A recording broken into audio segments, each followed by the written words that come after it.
क्या विधानसभा चुनाव में मिली करारी शिकस्त के बाद में अब ममता बनर्जी की उल्टी गिनती शुरू हो चुकी है? आखिर वो क्या वजह है कि पूरे 15 साल बाद बंगाल की सत्ता से बेदखल होने के बाद टीएमसी अब पूरी तरह से बिखरने और टूटने की कगार पर पहुंच गई है? और सबसे बड़ा और सुलगता हुआ सवाल तो ये है कि क्या टीएमसी के 1 दर्जन से ज़्यादा सांसद अब बहुत जल्द बीजेपी का दामन थामने वाले हैं? और अगर ऐसा हुआ तो क्या बंगाल की राजनीति से ममता बनर्जी का वजूद अब हमेशा हमेशा के लिए खत्म हो जाएगा? जी हाँ, बंगाल के सियासी गलियारों से इस वक्त की सबसे बड़ी और चौंकाने वाली और सनसनीखेज खबर सामने आ रही है, जहां एक तरफ जांच एजेंसियां टीएमसी के बड़े बड़े नेताओं और विधायकों के पीछे लगी हुई हैं, तो वहीं दूसरी तरफ पार्टी के अंदर ही एक बहुत बड़ा विद्रोह अब भड़क उठा है। आज की इस स्पेशल रिपोर्ट में हम टीएमसी के सांसदों की बीजेपी से गुप्त बातचीत, विधायकों की रहस्यमयी दूरी और डायमंड हार्बर में मचे भयंकर घमासान की एक एक परत को बेबाकी से आपके सामने खोल कर रखेंगे। बस अगले चंद मिनट तक आप हमारे साथ ऐसे ही बने रहिए। पश्चिम बंगाल की राजनीति में पिछले 1.5 दशक से एक छत्र राज करने वाली ममता बनर्जी के लिए समय का अब चक्र इतनी तेजी से बदलेगा, ये किसी ने शायद सोचा नहीं होगा। करीब 15 सालों तक सत्ता के शीर्ष पर रहने के बाद जैसे ही टीएमसी चुनाव हारी है और सत्ता से बाहर हुई है, वैसे ही पार्टी के भीतर और बाहर संकटों का एक ऐसा पहाड़ टूट पड़ा है जिसने ममता बनर्जी की रातों की नींद अब उड़ा कर रख दी है। राजनीतिक सूत्रों और मीडिया रिपोर्टों के अनुसार सत्ता जाते ही केंद्रीय जांच एजेंसियां एक बार फिर से पूरी तरह से सक्रिय हो गई हैं और टीएमसी के कई मौजूदा विधायकों और बड़े नेताओं के पुराने मामलों की फाइलें खोलकर उनके पीछे लग गई हैं। इस चौतरफा दबाव के बीच में अब राजनीतिक गलियारों में ये अटकलें बेहद तेज हो गई हैं कि क्या टीएमसी के भीतर एक बहुत बड़ा विभाजन होने वाला है। हालांकि अभी तक किसी भी नेता ने आधिकारिक तौर पर पार्टी छोड़ने का ऐलान नहीं किया है, लेकिन अंदरूनी सूत्रों का साफ तौर पर कहना है कि पार्टी के भीतर इस समय नेतृत्व को लेकर असंतोष अपने चरम पर पहुंच चुका है और बगावत की एक साइलेंट स्क्रिप्ट लिखी जा चुकी है, जिसका भांडा कभी भी फूट सकता है। इस पूरे सियासी घटनाक्रम में सबसे बड़ा धमाका टीएमसी के सांसदों को लेकर हुआ है। अंदरूनी सूत्रों और कूटनीतिक रिपोर्टों के हवाले से ये बेहद चौंकाने वाला दावा किया जा रहा है कि टीएमसी के कम से कम 12 मौजूदा सांसद इस समय भारतीय जनता पार्टी के शीर्ष नेतृत्व के संपर्क में हैं। बताया जा रहा है कि ये सांसद या तो सीधे तौर पर बीजेपी में शामिल होने के लिए तैयार हैं या फिर संसद के भीतर और बाहर बीजेपी को अपना पूरा समर्थन देने का मन बना चुके हैं।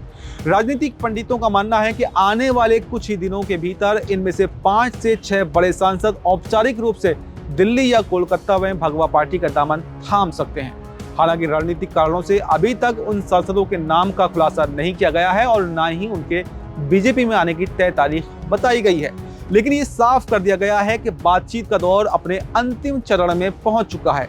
इतना ही नहीं, ये भी दावा किया जा रहा है कि जैसे जैसे दिन बीतेंगे तो बीजेपी के संपर्क में आने वाले टीएमसी नेताओं का यह आंकड़ा 12 से बढ़कर 18 तक भी जा सकता है, जो ममता बनर्जी के लिए एक बहुत बड़ा झटका साबित हो सकता है। पार्टी के भीतर मची इस भगदड़ और असंतोष का सबसे बड़ा और प्रत्यक्ष प्रमाण हाल ही में देखने को मिला, जब विधानसभा चुनाव में मिली हार के बाद में 20 मई को पहली बार टीएमसी ने सड़कों पर उतरकर एक बड़ा विरोध प्रदर्शन आयोजित किया था। इस प्रदर्शन का मकसद पार्टी कार्यकर्ताओं में नया जोश भरना और एकजुटता दिखाना था, लेकिन हुआ इसके ठीक उलट। पार्टी के कुल 80 विधायकों में से केवल 35 ही विधायक इस पूरे कार्यक्रम में शामिल होने के लिए पहुंचे, जबकि बाकी के 45 विधायक बिना किसी ठोस कारण के कार्यक्रम से पूरी तरह से नदारद रहे। इससे ठीक अगले ही दिन जब पार्टी के शीर्ष नेतृत्व ने इस आंतरिक विफलता पर मंथन किया, तो ये बात सामने आई कि पार्टी को अब अपनी जमीन बचाने के लिए दोबारा जनता से जुड़ने और सड़क की रणनीति पर लौटने की सख्त जरूरत है। लेकिन विधायकों की इस भारी अनुपस्थिति ने यह साफ संदेश दे दिया कि संगठन के भीतर मतभेद और अविश्वास की खाई कितनी गहरी हो चुकी है और विधायक अब ममता बनर्जी के नेतृत्व में भी अपना भविष्य सुरक्षित महसूस नहीं कर रहे हैं। टीएमसी को सबसे करारा और जमीनी झटका ममता बनर्जी के सबसे मजबूत गढ़ माने जाने वाले इलाके में लगा, क्योंकि फाल्टा क्षेत्र में भारतीय जनता पार्टी की एक शानदार और ऐतिहासिक जीत के बाद में डायमंड हार्बर नगर पालिका में एक बहुत बड़ा राजनीतिक विस्फोट हो गया। आपको बता दें कि डायमंड हार्बर नगर पालिका के भीतर कुल 16 वार्ड थे और इन सभी 16 वार्डों पर केवल और केवल टीएमसी के ही पार्षदों का कब्जा था। यानी इस पूरे शहरी स्थानीय निकाय में विपक्षी पार्टी का एक भी यहाँ पर पार्षद नहीं था, उनका नामो निशान तक यहाँ पर नहीं था। लेकिन सोमवार को इस मजबूत किले में उस समय दरार पड़ गई जब टीएमसी के 16 पार्षदों में से ठीक आधे यानी कि 8 पार्षदों ने एक साथ सामूहिक रूप से अपने इस्तीफे प्रशासन को सौंप दिए।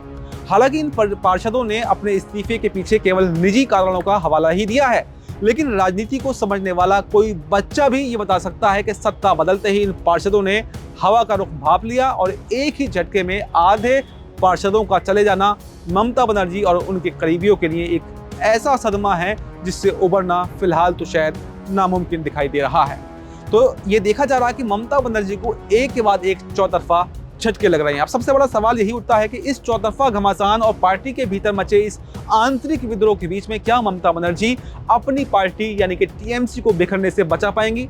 इतिहास गवाह है कि जब भी किसी क्षेत्रीय दल के हाथ से सत्ता जाती है तो फिर उसके नेताओं को पाला बदलते हुए देर नहीं लगती है और बंगाल में भी इस समय ठीक यही खेल चल रहा है। एक तरफ बीजेपी की मजबूत कूटनीति है जो टीएमसी के असंतुष्ट नेताओं को अपने पाले में खींच रही है, तो दूसरी तरफ टीएमसी के अपने ही नेताओं का टूटता हौसला है।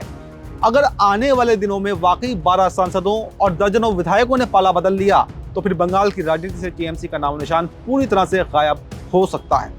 ममता बनर्जी के सामने अब अपने बचे हुए कुनबे को एकजुट रखने की सबसे बड़ी और एक कठिन चुनौती है, क्योंकि उनकी एक छोटी सी चूक बंगाल की राजनीति में उनके वजूद को हमेशा के लिए खत्म कर सकती है। तो कुल मिलाकर अगर देखा जाए तो पश्चिम बंगाल इस समय एक बहुत बड़े राजनीतिक संक्रमण काल से गुजर रहा है, जहां पर 15 साल पुराने साम्राज्य की दीवारें एक एक करके ढहती जा रही हैं। सांसदों की बीजेपी से बढ़ती नजदीकियां और पार्षदों के ये सामूहिक इस्तीफे साफ तौर पर ये इशारा कर रहे हैं कि बंगाल की खाड़ी में उठा ये सियासी तूफान अभी शांत होने वाला नहीं है। पश्चिम बंगाल में तृणमूल कांग्रेस के भीतर मचे इस भयंकर घमासान पर और ममता बनर्जी के राजनीतिक भविष्य पर आपकी क्या राय है? आपकी जो भी राय हो हमें कमेंट बॉक्स में जरूर बताएं। और अगर ये 12 सांसद और विधायक अगर बीजेपी में चले गए तो क्या वाकई टीएमसी खत्म हो जाएगी? इस पर भी अपनी राय हमें जरूर दें। फिलहाल हमें दीजिए इजाजत। नमस्कार।